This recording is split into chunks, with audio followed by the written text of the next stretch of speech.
The First, Slam Dunk, se caga en el manga que adapta, pero después de todo, ¿era lo que necesitábamos? Quédate en este video y te lo cuento.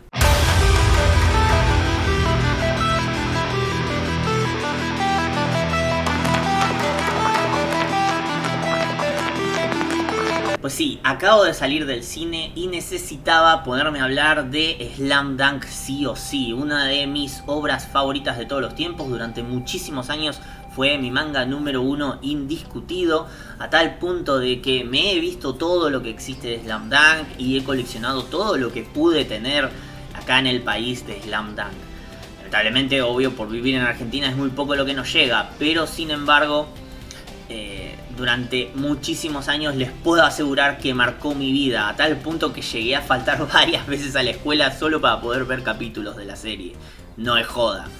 Pero, sin embargo, después de casi 20 años sin nada nuevo de material, realmente esta película llegó para tirarnos casi un balde de agua fría a todo aquel que leía el manga. Obviamente, en esta primera parte voy a hablar un poco sin spoilers para que la gente que todavía no vio la película sepa un poco más o menos qué puede llegar a esperar, pero no voy a revelar nada de la trama y después más adelante sí lo haré.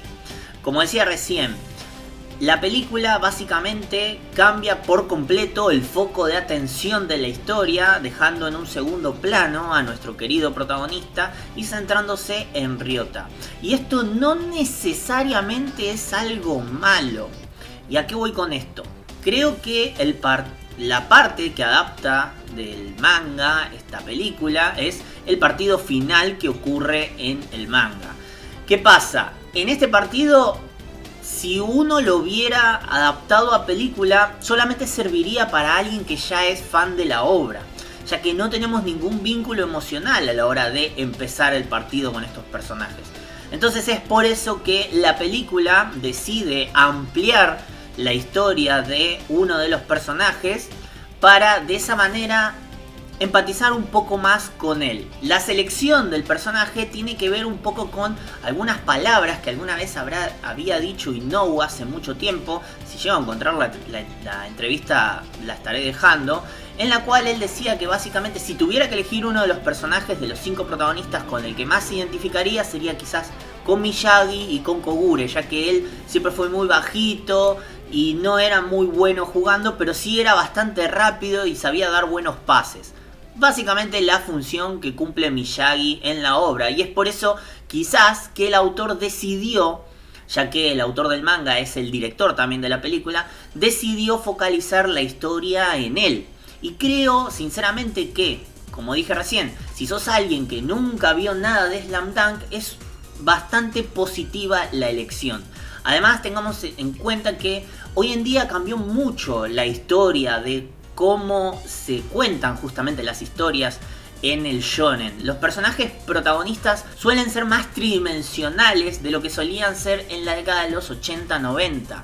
Generalmente antes era muy habitual ver un personaje que quería ser el mejor por algo o quería ser, no sé, conquistar a alguien o lo que sea, y claramente esa era toda su personalidad. Hanamichi, si bien tiene varios matices, es bastante más complejo que solamente eso.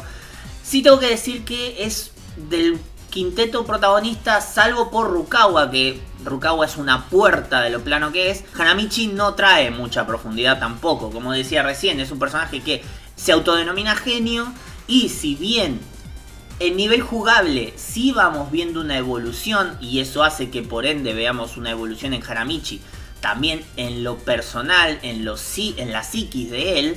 Obviamente esto es innegable, todo lo que evoluciona Hanamichi en la obra, y por eso es mi personaje favorito de Slam Dunk, por siempre lo va a ser. Es cierto que no sabemos casi nada de la historia de Hanamichi, sabemos muy poco, y creo que darle la oportunidad a otro personaje de brillar no está mal. Pero esto hace que la película, este arco que adapta, que es el final del manga, se sienta como que no es una adaptación. Claramente toma algunos elementos de lo que sucede en ese partido final, hay ciertos guiños a lo que vemos en ese partido final, hay ciertos momentos que sí uno podría decir, bueno, esto está calcado al manga, pero es muy poco lo que vemos, ya que dejan mucho tiempo de la película para contarnos lo que sucede con Ryota Miyagi. Así que bueno, ahora voy a pasar a hablar sí con spoilers de lo que trata la película, ya que igualmente no es nada de lo que cualquiera podría imaginar en la previa. Ahora sí, hablando con spoilers, tengo que decir que la película ya de entrada te deja en claro quién va a ser el protagonista. Y no es Hanamichi, es Ryota. Ya que la primera escena que vemos en la película es cómo lo dibujan a Ryota y luego van dibujando el resto de personajes. Personalmente me dio mucha lástima que Hanamichi sea recién el cuarto que dibujan, pero bueno, ok, fue el orden en el que los quiso ir dibujando Inoue para la película. Y duele bastante ver, como decía recién, que Hanamichi es simplemente un personaje secundario en la obra. O sea, aquel personaje que le dio el espíritu, que le dio el alma a Slam Dunk, ahora está relegado a un segundo lugar. Y sobre todo da especial lástima porque, como decía, esta película adapta el partido final. Y el partido final es Dios Hanamichi. O sea, literal, el partido lo ganan gracias a Hanamichi. Es cierto, obvio, Hanamichi no juega solo, todos aportan al partido, pero es que claramente el partido es Hanamichi. Es el acto final de Hanamichi por demostrar cómo creció como persona. Y un montón, como persona y como jugador. Y un montón de momentos súper icónicos del manga, obviamente no están. Como la declaración que tiene con Haruko, o están muy por encima, como la lesión que sufre Hanamichi en esta parte. Está muy por encima contado en la película. De hecho, casi se podría decir que es un mero guiño a lo que sucede realmente en el manga. Entonces, uno que viene siendo fan realmente siente que le faltan partes. Entonces, ¿por qué digo que igualmente quizás no está mal lo que hizo la película? Y es que la película, si bien nos quita todo esto que tenemos con Hanamichi, la historia que nos narra con Ryota es completamente original y es muy buena. Es una historia que realmente te llega al corazón, la historia que cuenta. Y acá quiero comentar por qué digo que no es nada de lo que uno esperaría, porque como todos sabemos, existe este manga spin-off que escribió Inoue algunos años después de finalizado Slam Dunk, donde nos presentan un personaje que se llama Ryota y un personaje que se llama Ayako y se conocen en una cueva. La cueva esa aparece en la película, entonces uno imaginaría, listo, se canoniza ese manga, eso es como se conocieron Ryota y Ayako. Pero esto al final no termina sucediendo en la película. La película decide tomar otro rumbo que nada que ver, simplemente la cueva está, pero no conoce ahí a Ayako, o por lo menos no te lo muestran en la película. Entonces decide tomar otros puntos en la historia de la vida de Ryota, de los cuales desconocíamos por completo, como es el trauma con la madre, como es aquellos momentos en los que sufrieron por la muerte del hermano de Ryota, la muerte del padre de Ryota también, incluso que el hermano de Ryota fue el que lo incentivó a iniciarse en el básquet, y incluso de él heredaría el número 7 de la camiseta, algo tan simbólico en Ryota.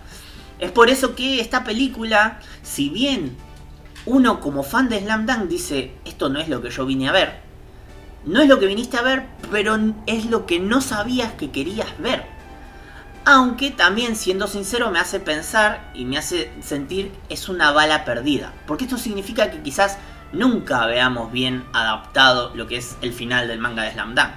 O sea, creo que fue la oportunidad perdida para que veamos esto. Y es por eso que siento que tengo amor-odio hacia esta película. Porque por un lado me entregó algo que no esperaba ver y fue excelente, pero al mismo tiempo no me dio lo que sí quería ver. No me dio esos momentos tan icónicos de Hanamichi. No me dio incluso más profundidad en los personajes de Sanou, los cuales se sienten como un muñeco ahí que está haciendo frente al Yohoku. Son los contrincantes a vencer, pero no tengo nada de desarrollo de ninguno de los personajes.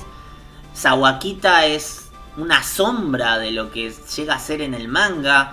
Incluso Kawata y el hermano, apenas vislumbramos algo de ellos, sobre todo de Kawata. Del hermano, cero, está ahí nada más.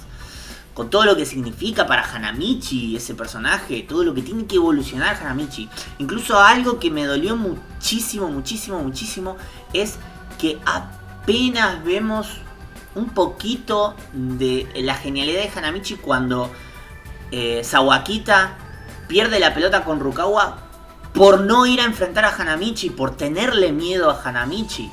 Ese momento es espectacular en el manga.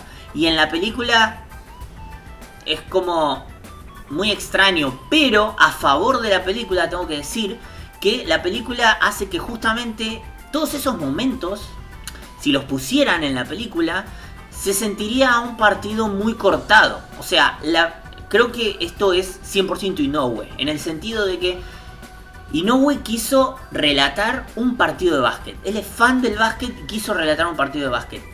Y vos acá lo ves. Perdés la espectacularidad de las viñetas del manga, perdés la espectacularidad que tenía el anime en algunas cosas, pero sentís que es un partido real. A cambio de perder todo eso, sentís casi que es un partido real, un partido súper fluido en los momentos que están jugando.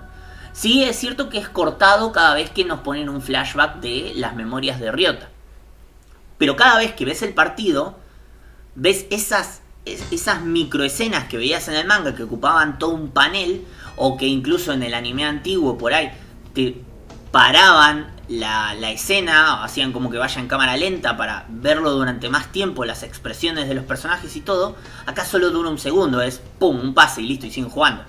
No se toman el tiempo de mostrarte la cara que pone, no sé, Sawakita de sorpresa cuando aparece Hanamichi ahí al lado y no sabe qué hacer. No. En la película, la perdió. ¿Se entiende? Perdés el impacto, perdés la sorpresa, perdés el miedo que siente Sawakita hacia Hanamichi. Pero por otro lado ganás dinamismo, ganás velocidad, ganás realismo. Entonces creo que esto es 100% Inoue. Inoue es un artista. Inoue no quiso volver a trabajar en lo que ya trabajó, o por lo menos eso es lo que yo siento al ver esta película. Inoue dijo, ¿saben qué? Todo el mundo arma esta obra, todo el mundo quiere esto, pero yo lo escribí, así que yo voy a hacer lo que se me canta. Y fue y hizo algo completamente diferente a lo que esperábamos, pero sin embargo es genial lo que hizo. Y de verdad, creo que vale la pena verla.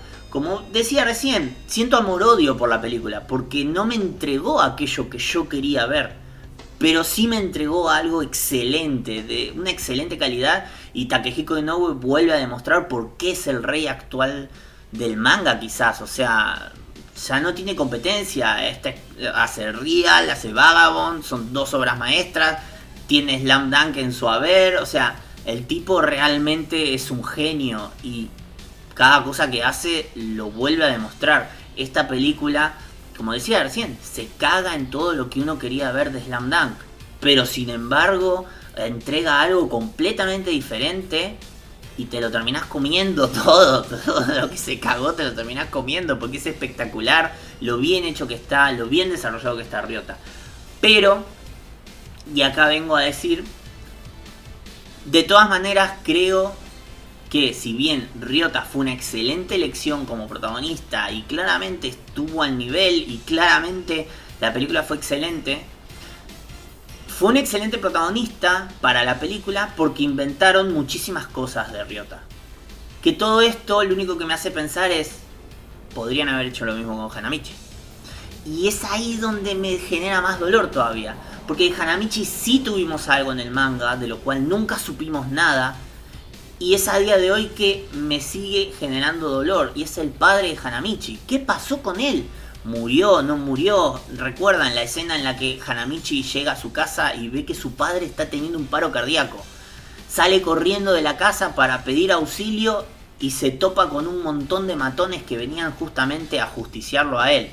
Bueno, Hanamichi también había material para expandirlo muchísimo más. Y sin embargo, no decidieron ir por ese camino, decidieron seguir a Ryota. No fue una mala elección, la película es excelente, definitivamente es excelente, recomiendo que la vean. Pero como decía recién, no puedo terminar de amarla del todo, porque queríamos otra cosa. necesitaba otra cosa. Así que nada, como decía recién, estas son mis primeras impresiones después de salir del cine. Necesitaba hablarlo con ustedes, grabarlo, comentarles cómo me siento. Y por eso puede sonar contradictorio un montón de las cosas que siento, pero es porque es lo que estoy sintiendo en este preciso momento mientras grabo. Después de terminar la película hace 1 hora y pico. Pero bueno, gente, nada. Vayan a ver la película, es excelente, más allá de todo lo que estoy diciendo, es excelente. Y nada, tienen que verla. Y no sé, espero que sea The First, porque con el final que tiene es como que tiene que seguir esto. O sea, no puede terminar así, tiene que seguir. Así que ojalá que le hayan puesto The First, porque van a haber 124 películas más. El universo cinematográfico de Marvel entero quiero atrás de esta película. Necesito más. Una película donde cada uno sea un protagonista. O sea, una donde sea Miyagi, ya la tuvimos. Una donde sea Mitsui, una donde sea Rukawa, Akagi y Hanamichi. Necesito una película de cada uno, por Dios. Así que bueno, gente, cuéntenme ustedes si ya la vieron, si piensan verla. Cuéntenme qué esperan ver en esta película. O si quieren, como digo, que haya secuelas, que ojalá, por favor, Takehiko Inoue, toma mi maldito dinero. Así que nada, gracias gente, se los quiero un montón. Recuerden suscribirse si no están suscritos, dejar el like, pasar por nuestras redes sociales y todo lo que ustedes ya saben. Gracias gente y será hasta la próxima. Bye.